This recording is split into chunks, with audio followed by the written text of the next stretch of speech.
Hi friends, welcome to Sasi's Greenland. இந்த வீடியோவில் இன்றைக்கி என்ன பார்க்க போகிறோம் அப்படின்னு பார்த்தீங்கன்னா, நான் ரொம்ப நாளைக்கு அப்புறம் ஒரு லாங் வீடியோ கூட ஷேர் பண்ணுறேன். ஸோ இந்த லாங் வீடியோமே எடுத்து ரொம்ப நாள் ஆச்சு. ஸோ வாய்ஸ் ரெக்கார்ட் பண்ண டைம் இல்லாதனால கொஞ்சம் டிலே ஆகி இப்போ தான் நான் போஸ்ட் பண்ண போகிறேன். இப்போது நம்ம என்ன பார்க்க போகிறோம் அந்த வீடியோவில் அப்படின்னு பார்த்தீங்கன்னா, நம்ம மாடுகளை பற்றின லாங் வீடியோஸ் வந்து ரொம்ப நாள் ஆச்சு போட்டு. ஸோ அதை போடலாம் அப்படின்னு சொல்லி ஒரு நாள் நான் வந்து லாங் வீடியோ ஷூட் பண்ணி வச்சுருந்தேன். ஸோ இந்த வீடியோ எடுத்து ரொம்ப நாள் ஆயிடுச்சு. இப்போ வந்து நம்ம சோளப்பயிர் இருக்கும்பொழுது எடுத்த வீடியோ, இப்போ நம்ம சோளமெல்லாம் கூட அறுவடை பண்ணி முடிச்சிட்டோம். ஸோ அந்த அளவுக்கு லேட் ஆகிடுச்சு. ஏன் அப்படின்னு கேட்டிங்கன்னா, எனக்கு இந்த வாய்ஸ் ரெக்கார்ட் பண்ணுறதுக்கு எனக்கு எந்த ஒரு டிஸ்டர்பன்ஸும் இல்லாமல் அமைதியான ஒரு இடமா இருக்கணும். ஸோ அது மாதிரி எனக்கு டைமே கிடைக்கல. ஸோ இன்றைக்கி தான் கிடச்சிது. அதனால தான் நான் வாய்ஸ் ரெக்கார்ட் பண்ணுறேன். ஓகே ஃப்ரெண்ட்ஸ், நம்ம இப்போ என்ன பார்க்க போகிறோம் அப்படின்னு பார்த்தீங்கன்னா, நம்ம மாடுகளை வயலுக்கு பிடிச்சிட்டு போயிட்டு அங்கே நம்ம மாடுகளுக்கு சோளத்தட்டையெல்லாம் உடச்சி போட்டுட்டு, அதுக்கப்புறம் ஈவினிங் ஒரு மில்கிங்காக இருக்கட்டும், மாடுகள் கட்டுத்தரை சுத்தம் பண்ணுற விஷயங்களாக இருக்கட்டும், இது மாதிரியான இன்றைக்கி மாடுகளை பற்றின ஃபுல் வீடியோ தான் உங்கள் கூட நான் ஷேர் பண்ண போகிறேன். வாங்க வீடியோக்குள்ளே போகலாம்.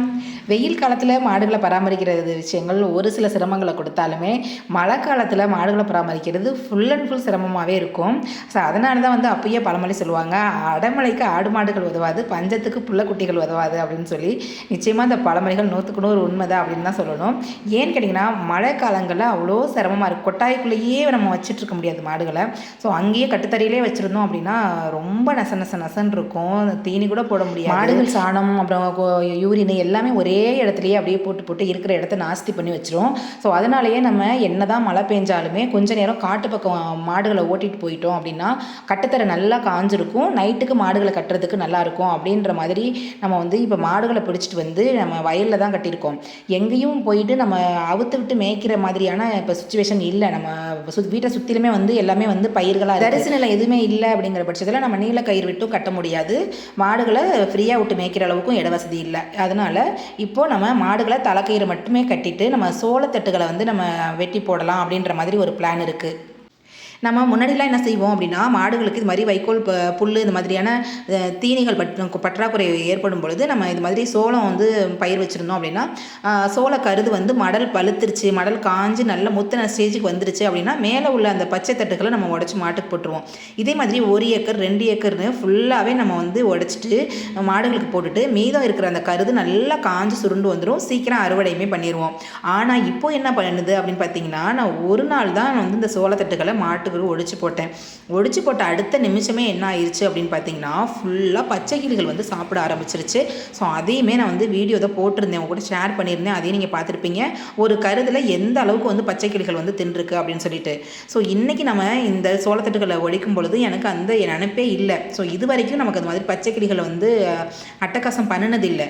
எப்போவுமே நம்ம ஃபுல்லாக வந்து நம்ம கொள்ளையை வந்து சமதளம் படுத்தின மாதிரி நம்ம சோளத்தட்டுகளை மேலே உள்ள தட்டுகளை உடச்சி மாட்டுக்கு போட்டுருவோம். அது மாதிரி நினச்சி தான் இன்றைக்கி உடைச்சது. ஆனால் அதுவே வந்து பெரிய பாதிப்பை ஏற்படுத்திடுச்சு. மாடுகளுக்கு சோளத்தட்டுகளை உடச்சி வயலில் போட்டுட்டு அப்படியே மாடுகள் அங்கேயே இருக்கட்டும் அப்படின்னு சொல்லிட்டு நம்ம கட்டுத்தரையை சுத்தம் பண்ணலாம் அப்படின்னு சொல்லி தான் நான் வீட்டுக்கு வந்திருந்தேன். வீட்டில் வந்து நம்ம இந்த கட்டுத்தரைகள்லாம் சுத்தம் பண்ணி வச்சிருந்தோம் அப்படின்னா கொஞ்சம் வெயில் அடிக்கவும் காஞ்சு நல்லாயிருக்கும். மழை இருந்துச்சு அப்படின்னா நம்ம வந்து கொட்டாய்க்குள்ளே மாடுகளை கட்டலாம். மழை இல்லை அப்படின்னா நம்ம வெளியிலே கட்டலாம் அப்படின்னு சொல்லிட்டு கட்டுத்தரைகள் எல்லாமே நல்லா கூட்டி விட்டு நல்லா காய விட்டாச்சு. இருக்கிற சாணம் குப்பைகளையுமே கொஞ்சம் இருந்ததையுமே நம்ம வந்து அள்ளி குப்பையில் போட்டுட்டோம். இப்போது மாட்டு கட்டுத்தரைகளுமே மாடு மேய்ஞ்சிட்டு வீட்டுக்கு வரும் பொழுது நல்லா வந்து ஒரு ட்ரையான ஏரியாவாக இருக்கும்.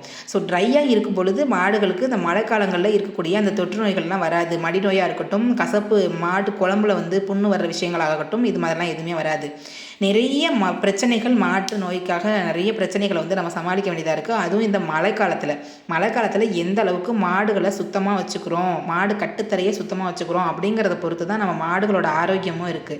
நம்ம நிறைய மாடுகள் வச்சுருக்கோம் அப்படிங்கிற பட்சத்தில் நம்ம எல்லாத்தையும் வந்து கரெக்டாக பண்ணுவோம். ஆனால் 1-2 மாடுகள் இருக்குது, வீட்டுக்கு தான் வளர்க்குறோம் அப்படிங்கும் பொழுது பெருசாக அதை நம்ம கவனிக்கிறது இல்லை. அப்படிலாம் இருக்கக்கூடாது. ஒரு மாடு வச்சுருந்தோம் அப்படின்னாலுமே அது கரெக்டாக கொடுக்கக்கூடிய உணவுலேருந்து மருத்துவத்திலிருந்து எல்லாமே தவிடு தீவனம் புண்ணாக்கு இது மாதிரி சத்துக்கு கொடுக்கக்கூடிய விஷயங்களாக இருக்கட்டும், எல்லாத்துலேயும் வந்து கரெக்டாக இருக்கணும். ஒரு மாடு வச்சுருந்தாலும் அதான், 10 மாடு வச்சுருந்தாலுமே அதான். மாடுகளுக்கு கொஞ்சமாக நான் வந்து சோளத்தட்டு உடச்சி போட்டுட்டு நான் போயிட்டு மாடு கட்டுத்தரையை சுத்தம் பண்ணிட்டு வந்தாச்சு. ஸோ அந்த முழுக்கை சட்டை இல்லை அப்படிங்கும்போது நம்ம சோளக்கொள்ளைக்குள்ளே ஃபுல்லாக உள்ளே போகவே முடியாது. ஸோ கொஞ்சமாக வந்து ஓரங்களில் இருக்கக்கூடியதை மட்டும் நான் வந்து ஃபுல் ஹேண்ட் ஷர்ட் இல்லாமல் நம்ம மாடுகளுக்கு உடச்சி போட்டுட்டு நான் போய் மாட்டு தொழும்லாம் சுத்தம் பண்ணிவிட்டு வரும்பொழுதே ஃபுல் ஹேண்ட் ஷர்ட்டோடையே வந்துட்டேன். ஸோ இந்த பயங்கரமான ஒரு சுனையாக இருக்கும், உடம்பெல்லாம் அரிக்க ஆரம்பிச்சிடும். அதனால் வந்து நம்ம ஃபுல் ஹேண்ட் ஷர்ட் போட்டுட்டு தான் நம்ம வந்து இதை வந்து வெட்ட முடியும். ஒடிக்கிறதுக்கு ஈஸியாக இருக்கும். இப்போது மழை வேறு பேஞ்சிட்டே இருந்துச்சு அப்படிங்கிறதுனால சரியானபடி உழைய மாட்டேங்குது. நல்லா வெயில் அடிச்சுது அப்படின்னா நான் கையாலேயே வெறும் கையாலேயே உடைச்சிடலாம். இது மாதிரி அருவா வச்சுக்கிட்டு 2 வேலையெல்லாம் செய்ய தேவையில்லை.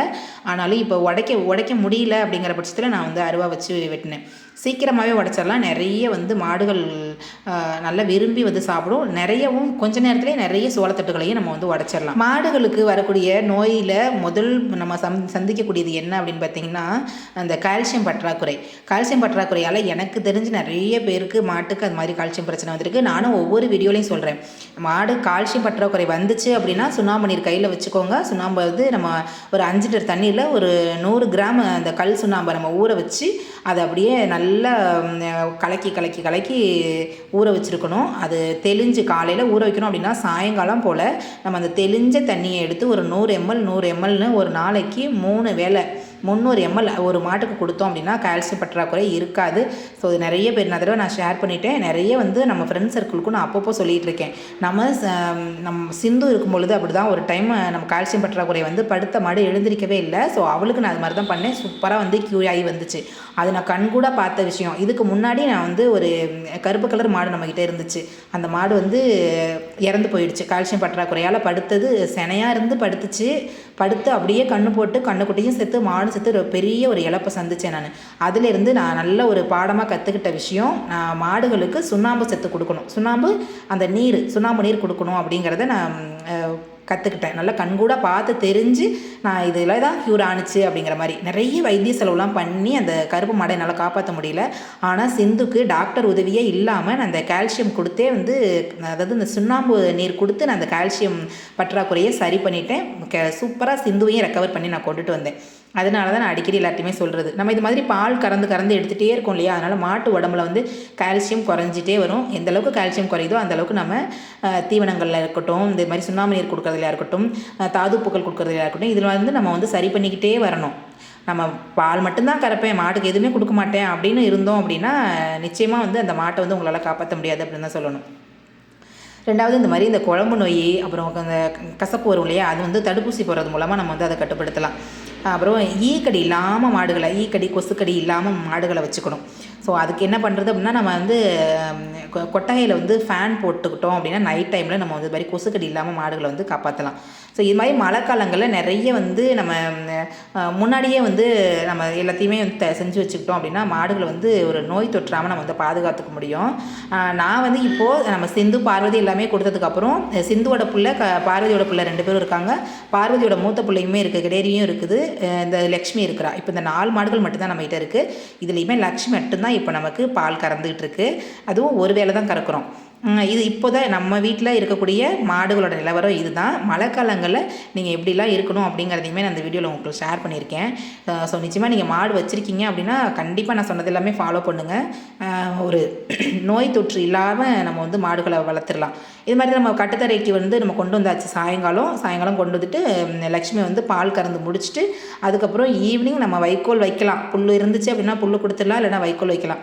மாடுகளுக்குமே வந்து நம்ம புண்ணாக்கு ஊற வச்ச தண்ணி, அது இல்லாமல் அரிசி, சோளம், உளுந்து, இது எல்லாமே 3 அரைச்ச மாவு, இது மட்டும்தான் நம்ம கொடுத்துட்ருக்கோம். கலந்து எவ்வளோ தண்ணி நம்ம மாடு குடிக்குமோ அந்த அளவுக்கு தண்ணியில் இது எல்லாத்தையுமே கலந்து வச்சு மாட்டுக்கும் தண்ணியும் வச்சாச்சு. இப்படி தான் வந்து நம்மளோட மாடுகளை நான் பராமரிச்சிட்ருக்கேன். ரொம்ப நாள் ஆச்சு. நம்ம சிந்து பார்வதியெல்லாம் இருந்தப்போ லாங் வீடியோ கொடுத்தது. அதுக்கப்புறம் ரொம்ப நாள் ஆச்சு. இப்போ தான் வந்து என்னால் கொடுக்க முடிஞ்சுது. ஸோ ஓகே ஃப்ரெண்ட்ஸ், இந்த வீடியோ எப்படி இருந்துச்சு அப்படிங்கிறத மறக்காமல் நீங்கள் கமெண்ட்டில் சொல்லிட்டு போங்க. மீண்டும் ஒரு நல்ல வீடியோவில் சந்திக்கலாம். பாய் ஃப்ரெண்ட்ஸ், தேங்க்ஸ் ஃபார் வாட்சிங்.